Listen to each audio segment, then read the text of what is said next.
falar amônia. Aí eu vou colocar na mesma solução e vamos ver que cor ela vai ficar.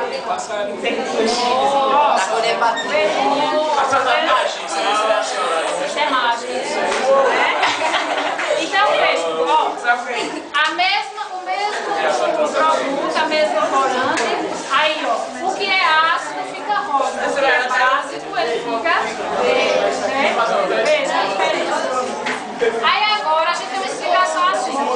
A base, que é esse aqui, ó, a base, ela tem a função também de voltar a uma substância que por acaso, vamos dizer, ela mudou de cor quando se adicionou o ácido, ela volta a ser o que era se eu colocar uma base aqui agora.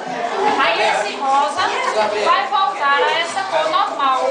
Aqui, né? Aí para isso vamos colocar a base.